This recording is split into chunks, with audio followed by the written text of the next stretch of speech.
So although I may not appear to be on a good day, I am disabled. And a lot of times my hands do not function properly, particularly my right hand and wrist. So I can't type at all. Statute Finder is particularly easy to use in that regard. The talk to text method works brilliantly. It's faster than typing. And it's quick. It works so quickly. Everything that you need will be typed out on that screen, but you have to be detailed. You want to tell it everything that happened. Hi, my name is Rose.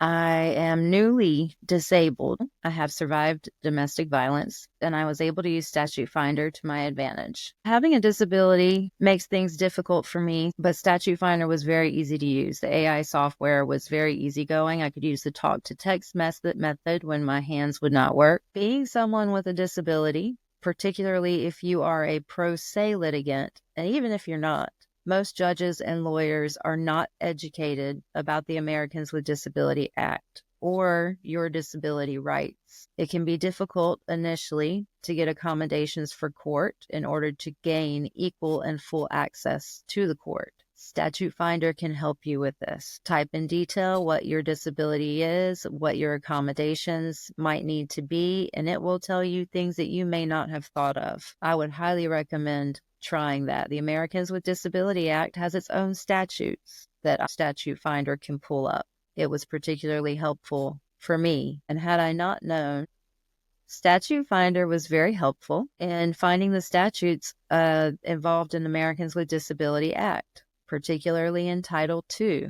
Title III having to do with employment, Title II having to do with anywhere public, including courthouses when you're dealing with police. These are things that you can say to police when you meet them. If you have a disability, you can let them know right off the bat that they are not allowed to use language that is threatening, coercive, or intimidating. And that's their job. They are taught to lie to get as much information as possible. So you can definitely use this to your advantage. You can find these statutes on Statute Finder. The AI software of Statute Finder is easy to use, especially when my hands are not functioning properly. So the talk to text method works really well, and it gives you immediate feedback. The more detail it seems that you give it, the more it is able to help you. So after asking a question about a particular incident, it is really best to go back and insert more detail about that incident, and be very specific about the questions that you ask it. For example, if you need to know where a local domestic abuse shelter is, you want to ask it specifically. If you need to know the statute of limitations about a certain offense, you want to ask about that specifically and give as much detail as you possibly can. Wow, it's really different thinking about this experience and being totally comfortable talking about it before I'm being recorded. Okay, give me a second. We're not here and we're not recording. I'm just having coffee with my friend. Okay. What is it? So here's what I really think about Statute Finder. It is an amazing AI software, and it is going to provide advantages for domestic violence victims. I've talked to a lot of survivors about their experiences in dealing with police, whether they were afraid to tell the police the truth when they arrived. You can ask that to Statute Finder, and it will tell you that you can request a corrective report. There are things you can do. It is good for telling you the types of evidence that you can gather and how you can gather it. And if you're in a domestic violence situation, one of the most difficult things to do is gather evidence. You don't want to pull out a phone and start recording when you're in the heat of the moment. That can be particularly dangerous to a victim. And one of the best things that I've found to do is, yes, absolutely take pictures immediately after the fact, screenshot text messages, and be sure to document everything that happens. Another thing I like about it is that the information it's not automatically deleted as you're using it.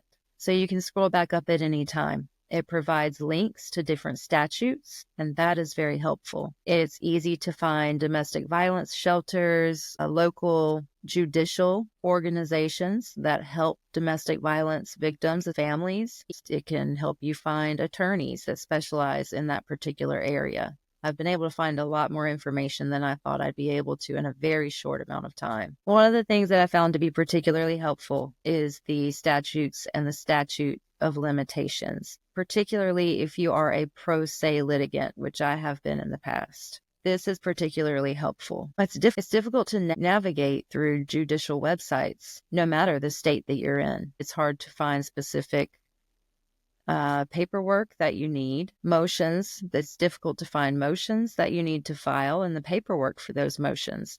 That's not something that you have an instruction guide about.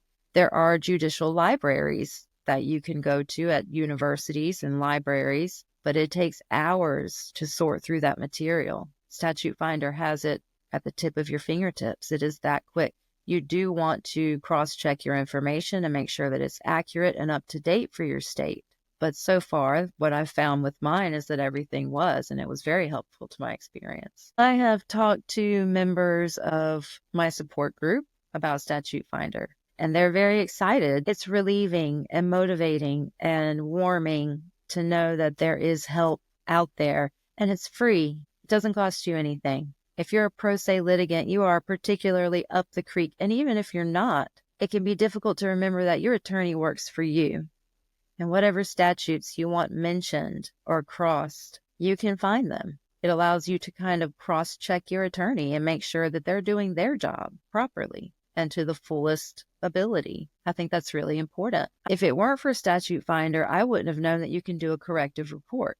And if you do a corrective report in a reasonable amount of time, the information given on the phone when you call the police to begin with must be taken into consideration. And a lot of times in the heat of the moment, you don't know things that an officer might notice. Maybe there are bruises on your body. Maybe there is a broken lamp in the floor in the corner. Maybe the power is shut down. There are things that they will notice. And that's really important because evidence is being collected. And that is the biggest thing. I've been told for many, many years, honestly, that it doesn't matter what you know. It only matters what you can prove. And when I opened Statute Finder, that was one of the first things that it says, and it says it over and over and over again. And that was, in a way, very difficult for me, considering where I had heard it in the past, but also very true, unfortunately. And that is where they get victims the most. One of the most common ways that an abuser silences a victim is to threaten or file a defamation lawsuit. Statute Finder can be very helpful if you're in that situation. Find out how far that can possibly go. What are the statutes in your state regarding defamation or slander? So the police report is not always accurate. Even if you find things that are incorrect and you did your best to tell the police what happened in the moment, if you think of something else that occurred, file a corrective report. The faster you do it, the better off you are. And I found that out on Statute Finder. If it weren't for Statute Finder, I wouldn't have known that. Cool. I learned something new. Yeah, I didn't know that either. So it's very useful. You have to ask.